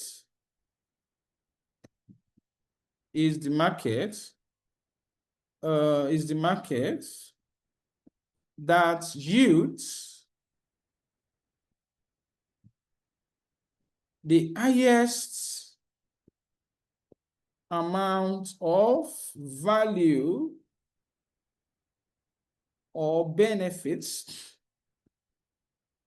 to the entity.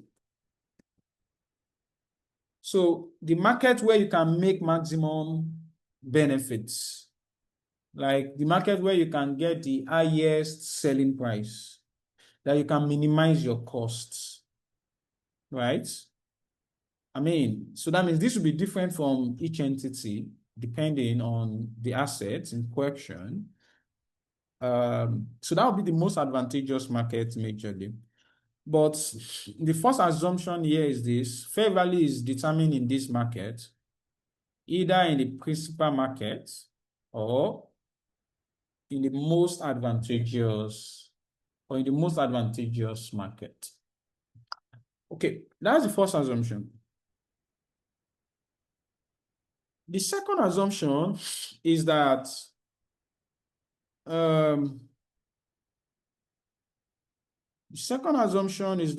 fair value, or let me say the market participants,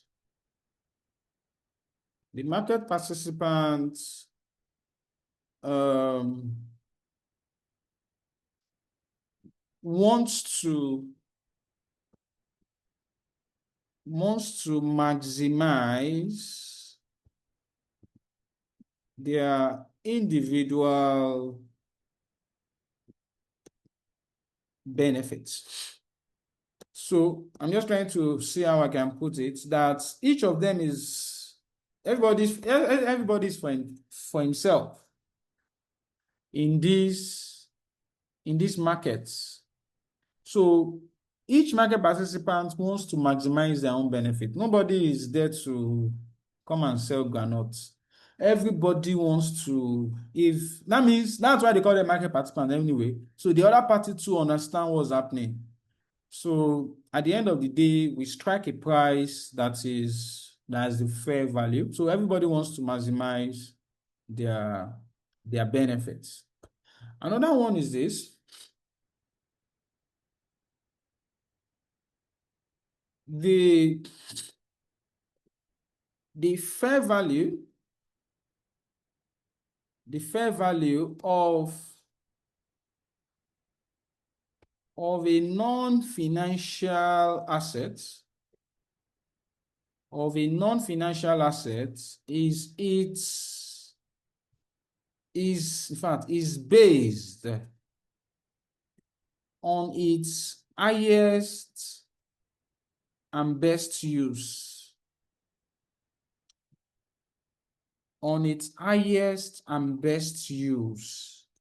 So this is another assumption that market participants make for non-financial assets. You know that non-financial assets are like PP, intangible assets, investment property. Those are non-financial assets, okay? Like land and building, all of those. Even computer equipment, furniture and fittings, all of those. So in rare cases, when you need to determine fair value of a non-financial asset, they are based on their highest and best use, okay? And when we say highest and best use, so the highest and best use, so this is a continuation of the second or the third. Highest and best use is the use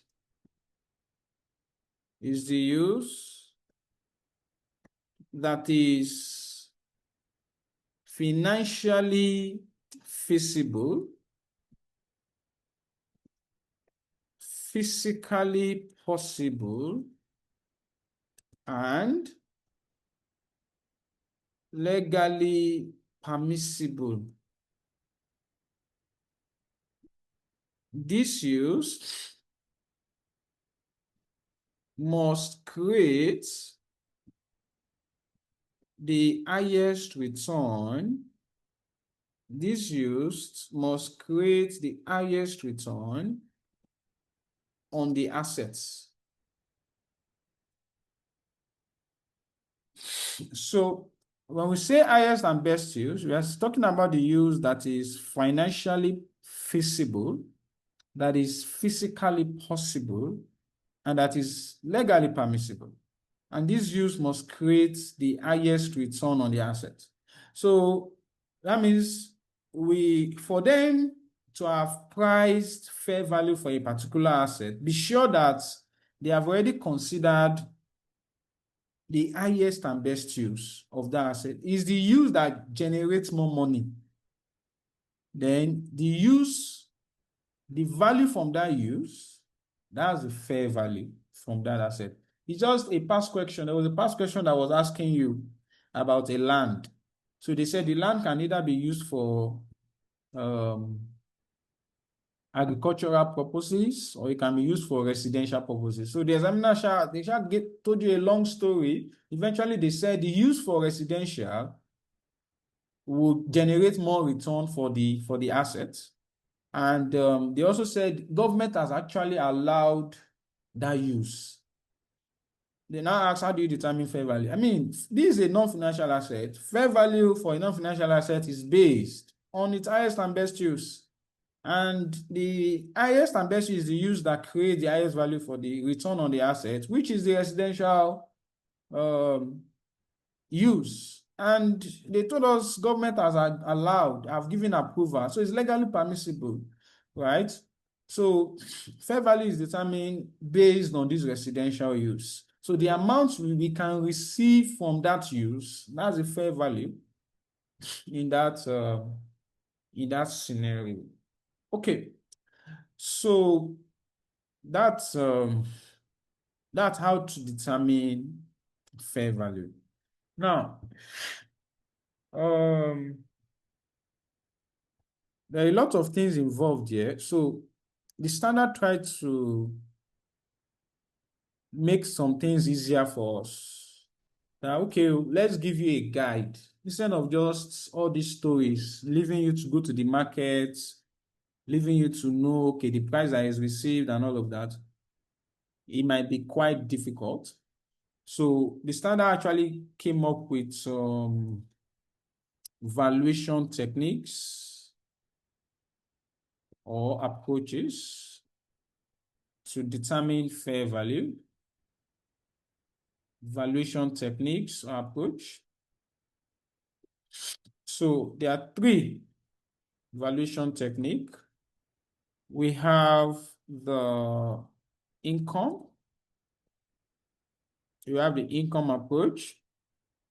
We have the cost approach. And we have the market approach for us to determine our fair value, income approach, cost approach, and the market approach. Now, for the income approach, this approach determines fair value by determining or by using discounted cash flow techniques. By using discounted cash flow, that is,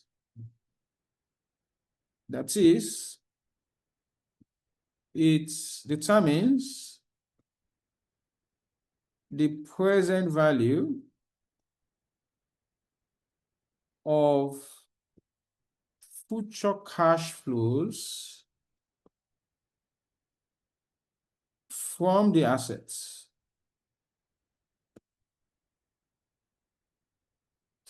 That is, it determines the present value of future cash flows from the asset. And that's the income approach.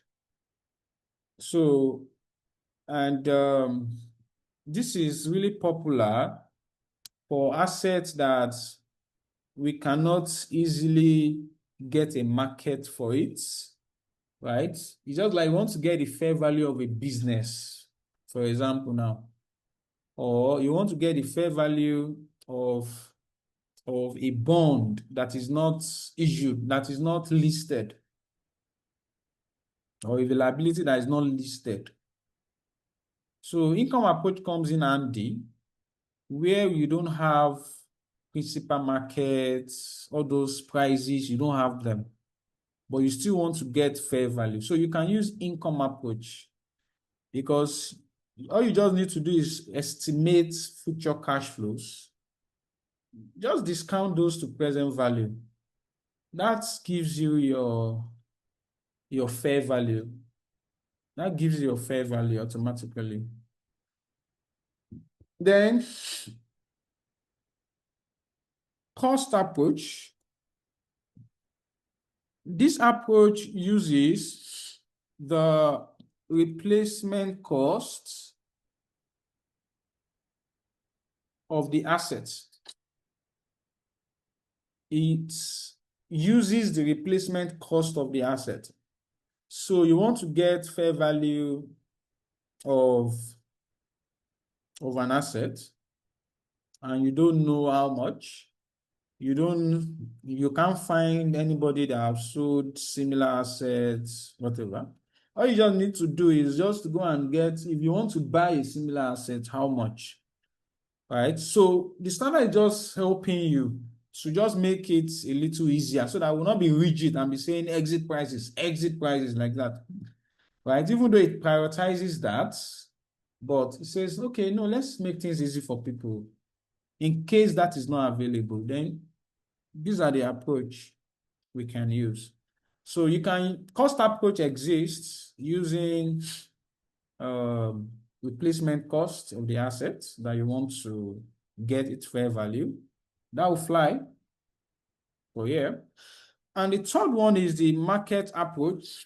So this approach uses market information that are publicly available to determine the fair value. So this is like the best. This is a favored approach using market information that are publicly available. This is the best. This is the one we want you to use, market approach. So if you have market information that you can get the price that is received, then that's the best. And to know that that's the best, the standard actually says call something fair value hierarchy. That in determining fair value, we have levels, we have hierarchy. That the higher that hierarchy, the less reliable it is. So there is level 1 hierarchy, there is level 2 hierarchy, and there is level 3. So level 1 is the most reliable because the inputs for determining fair value here,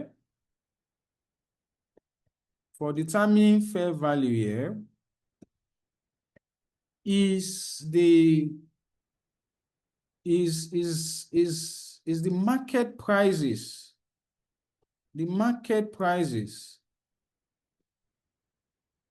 of an identical asset, meaning of when it's identical of that same asset in an active market,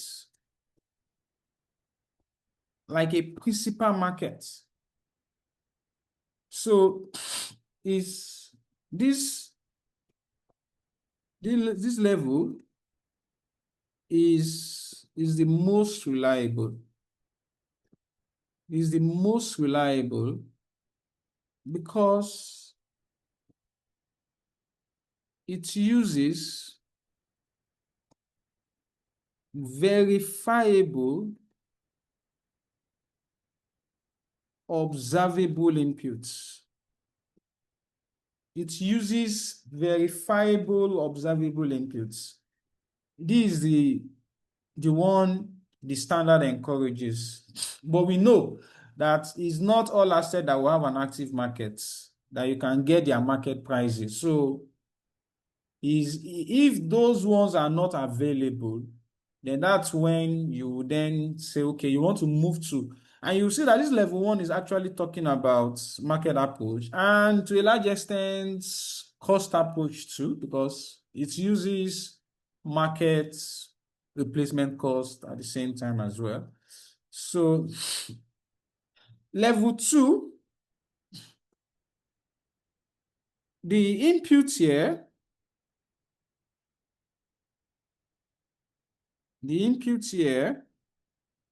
are the market prices of a similar asset in an active market. Okay, so this also uses, or this level also uses observable inputs, but these inputs will require adjustments as we're using the prices of a similar asset. It's not that same asset. It's a similar asset. It's just like you want to sell a property, right?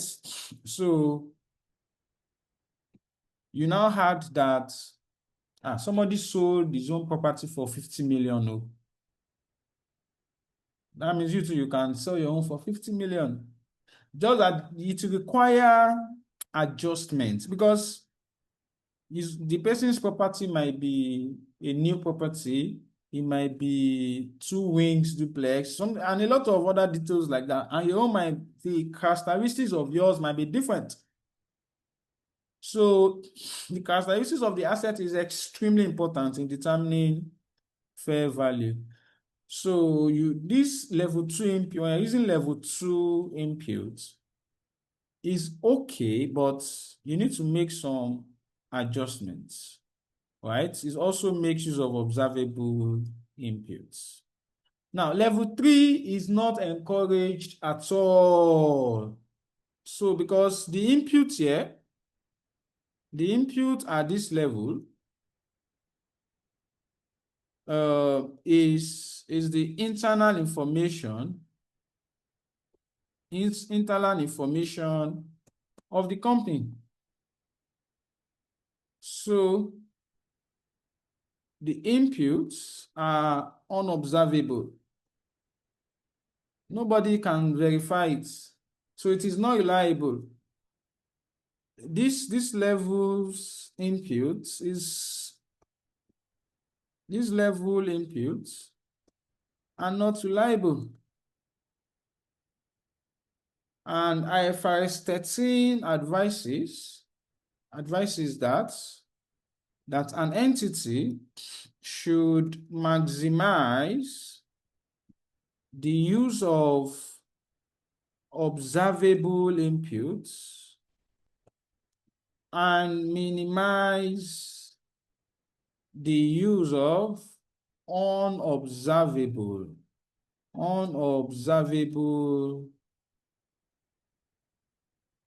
inputs. So we don't encourage the use of the inputs here, seriously. Yeah, it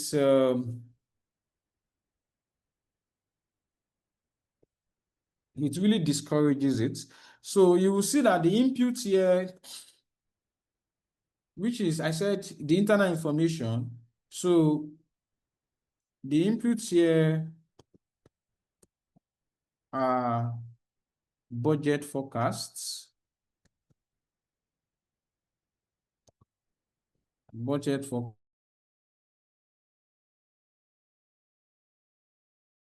internal cash flow information, internal cash flow data.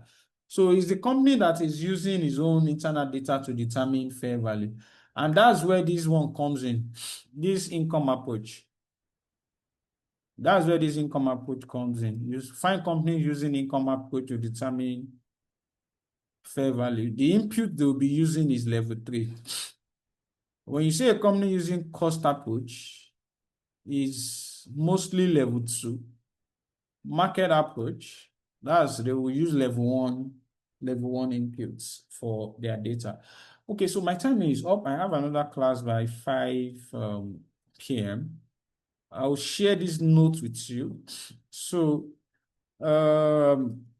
guys, get ready. After your case study class, I think you'll be having case study tomorrow. It won't be SFM. I will ask Mr. Ali to publicize it. So after a case study class, I'll be solving past question with you guys from 10 to 12 tomorrow. If there's anything that will change, I'll let you know.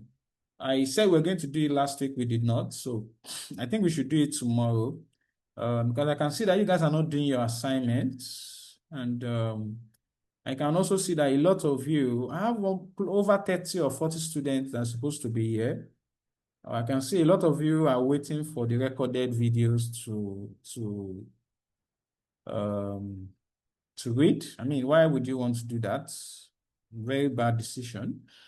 Would I strongly advise you that you're watching this video after this class, better be coming to live classes. You are not doing yourself good coming and sitting for so long looking at this.